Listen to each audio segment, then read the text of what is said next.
Praise the Lord. It is good to be with you again today. Praise the Lord. फिर से आपके साथ मिलकर हम बहुत ही आनंदित हैं।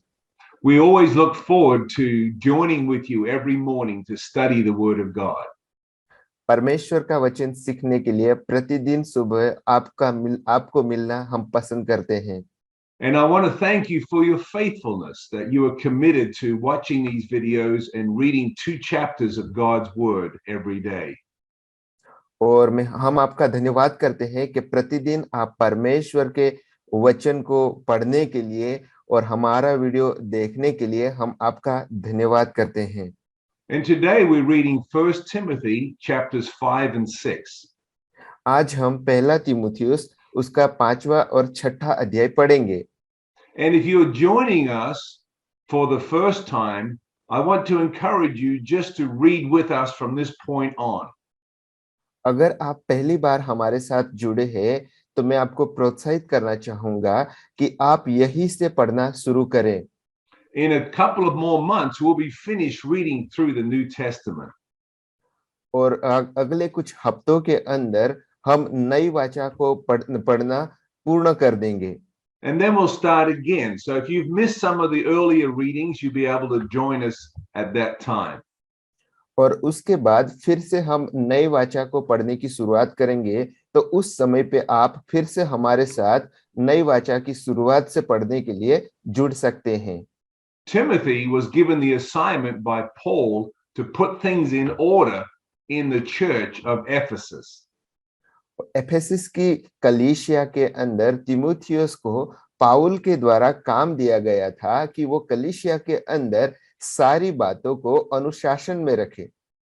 Paul moved on to Macedonia and told him to put elders and deacons in place. पाउल मैसेडोनिया के अंदर वो भाग के अंदर वो एरिया के अंदर चला जाता है और पाउल ने यहाँ पे तीमुथियुस से कहा है कि कलीसिया के अंदर वे अगुवों को और जो काम करने वाले अगुवे होते हैं उन लोगों को वहां पे स्थापित करे। And then he gave him a list of qualifications for the elders as well as the deacons. और वहां पे जो पुरनिये थे और वहां के जो सेवक लोग थे उनका जो काम करने का हो या फिर वो कैसे होने चाहिए वो बात की समझ पाउल तीमुथियुस को देता है। And we learn from the scriptures that elders are those that look after the spiritual aspect of the church. और यहाँ पे जो अगुवे लोग हैं उन लोगों को आत्मिक बातों को देखने के लिए रखा गया है। And these people would be teachers, they would be pastors, they would be prophets, they would be evangelists. और ये जो अगुवे हैं ये लोग परमेश्वर के वचन की शिक्षा देने वाले, सुवार्ता फैलाने वाले और परमेश्वर की बातों को कहने वाले, दर्शन देखने वाले, ये सारे लोग हैं उसमें। And this is a team of men and women that look after the spiritual condition of the church. और ये लोग स्त्री और पुरुष ऐसे लोग थे जो कलीसिया की आत्मिक बातों को देखते थे। And then we looked at deacons. They're the ones that look after the physical side of the church. और जो सेवक लोग हैं ये सेवक लोग कलीसिया की जो आर्थिक बातें हैं या फिर कलीसिया को जो भी काम की जरूरत होती है शारीरिक तौर पे वो सारी बातें देखने वाले लोग हैं। And the reason why the Bible adds deacons to the team is so that the elders can give themselves to prayer and ministry of the word. और यहाँ पे सेवकों को यहाँ पे रखने की बात इसलिए कही गई है ताकि जो अगुवे हैं, जो पुरनिये लोग हैं, जो आत्मिक बातें देखने वाले लोग हैं, वो लोग प्रार्थना में और परमेश्वर की बातों को ज्यादा समय दे, इसके लिए उन लोगों को रखा गया है। And this makes for a healthy church. और ये सारी बातें कलीसिया को एक अच्छा स्वास्थ्य प्रदान करती है, एक अच्छी कलीसिया का निर्माण करती है। So if you're a pastor and you want a healthy church, you need to have a team of elders that work with you, and you need to have a team of deacons that look after the physical aspect of the church. अगर आप पासबान हैं तो आपको एक team की जरूरत है, उसमें आपको जो अगुवे लोग हैं, जो पुरने लोग हैं, ऐसे लोग होने चाहिए जो कलीसिया की आत्मिक बातों को देखें, और साथ में ही आपकी कलीसिया के अंदर सेवक लोगों का भी एक टीम होना चाहिए, एक झुंड होना चाहिए जो कलीसिया की आर्थिक रीति या फिर शारीरिक उनकी जो जरूरत है उन उन बातों को देखने वाली टीम होनी चाहिए। So Paul was raising up young Timothy as another apostle in the early church. यहाँ पे पाउल तिमुथियस को एक पुराने नियम के अंदर वहां पे कलीसिया के अंदर एक नए सुवार्तिक के रूप में तिमुथियस को तैयार कर रहे हैं। So he wrote this letter to him to show him how to put things in order in the church. यहाँ पे पाउल तिमुथियस को पत्र के द्वारा कलीसिया के अंदर सारी बातों को किस तरह से व्यवस्थित रखा जाए, उस बात को लेकर तिमुथियस को पत्र लिख रहा है। And even though Timothy was a young man, Paul was encouraging him to step up and use his calling in the early church. यहाँ पे जो तिमुथियस है, तिमुथियस एक जवान लड़का था, फिर भी पाउल उनको प्रोत्साहित कर रहा है कि परमेश्वर के अंदर उनकी जो बुलाहट है, वो बुलाहट में वो तिमुथियस आगे बढ़ता जाए। Let's read the first two verses of chapter 5 in 1 Timothy. और पहला तिमुथियस उसके 5वें अध्याय के अंदर हम पहले 2 आयतों को पढ़ेंगे। किसी बुढ़े को न डांट, पर उसे पिता जानकर समझा दे, और जवानों को भाई जानकर, बूढ़ी स्त्रियों को माता जानकर, और जवान स्त्रियों को पूरी पवित्रता से बहन जानकर समझा दे। आमीन। So young Timothy was being told how to relate to older men and how to relate to older women in the church. यहाँ पे पाउल तिमुथियस को इस बात को बता रहे हैं कि जो बूढ़े लोग हैं या बूढ़ी स्त्रियां हैं, उन लोगों के साथ किस तरह से व्यवहार किया जाए, उस बात की शिक्षा दे रहे हैं। And how to relate to young men and how to relate to young women. और उसके साथ ही जो जवान लोग हैं या फिर जवान स्त्री है, उनसे किस तरह से व्यवहार करना, उस बात की भी शिक्षा दे रहे हैं।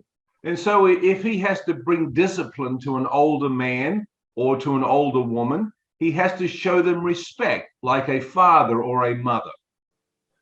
और जो बूढ़े स्त्री या पुरुष है, उन लोगों को अनुशासन में लाना है, तो उन लोगों को किस तरह से आदर देना चाहिए, उनको जो बूढ़ा है या फिर बूढ़ी स्त्री है, उनको किस तरह से आदर के साथ व्यवहार करना चाहिए, उस बात की शिक्षा दे रहे हैं। And Paul also tells Timothy how to bring discipline to an elder who is part of the spiritual team. और उसके साथ ही जो आत्मिक टीम के सहभागी ऐसे जो अगुवे लोग हैं, जो उनसे उम्र में बड़े हैं, उन लोगों से उन लोगों को अनुशासन में किस तरह से लाना है, वो बात भी सिखा रहे हैं। These things would have been difficult for Timothy because he was a young man. और ये सारी बातें तिमुथियस के लिए एक कठिन भरी बातें थी क्योंकि वो तो नौजवान लड़का था। Let's read verse 19 in chapter 5. हम 19वीं आयत पढ़ेंगे। कोई दोष किसी प्राचीन पर लगाया जाए तो बिना 2 या 3 गवाहों के उसको न सुन। आमीन। So don't just listen to gossip and act on it before you discipline an elder. इससे पहले कि आप जो उम्र में बड़े लोग हैं, ऐसे लोगों से अगर आप कुछ भी बातें करते हैं, तो सिर्फ उन्हीं की बातें को सुनकर उनके साथ व्यवहार ना करें। So you need to hear the same thing several times before you act on it. इससे पहले कि किसी भी बात को सुनने के बाद उसके ऊपर कार्य करने से पहले आपको वो बात को दूसरे लोगों से भी अभिप्राय लेना चाहिए। Let's read verse 20. हम 20वीं आयत पढ़ेंगे। पाप करने वालों को सबके सामने समझा दे, ताकि और लोग भी डरें। Amen. So sometimes you have to deal with people privately about their sins. Other times you have to do it publicly. कुछ बार जो पाप करते हैं ऐसे लोगों के साथ अगर आपको उनको समझाना है तो उनको व्यक्तिगत तौर पे उन लोगों को एक अलग जगह पे लेके जाके या फिर दूसरा कोई व्यक्ति ना सुने ऐसे कमरे में लेकर जाकर उनके समझाना चाहिए। और कुछ बार कुछ पापी लोगों को आप सामूहिक तौर पे भी समझा सकते हैं। And so Paul was telling Timothy, if you've heard about this situation from many people, then you need to deal with it publicly because everybody knows about it. अगर ऐसी कुछ बातें हैं जो बहुत फैल चुकी है, ऐसी बातों के ऊपर अगर समझाना है तो ये बातों को सार्वजनिक तौर पे समझाना चाहिए क्योंकि ये जो बातें हैं ये सारे लोग जानते हैं। Let's read verse 21. हम 21वीं आयत पढ़ेंगे। परमेश्वर और मसीह यीशु और चुने हुए स्वर्गदूतों को उपस्थित जानकर मैं तुझे चेतावनी देता हूं कि तू मन खोलकर इन बातों को माना कर और कोई काम पक्षपात से न कर। आमीन। Amen. So Paul was telling Timothy not to be influenced by people, to treat them the same. यहाँ पे तिमुथियुस को इस बात की शिक्षा दे रही है कि किसी भी तरह का पक्षपात किए बने सारे लोगों को एक समान जानकर उनके साथ व्यवहार कर। So if you're a pastor, I want to encourage you to read 1 Timothy and 2 Timothy because these are great instructions from the Apostle Paul.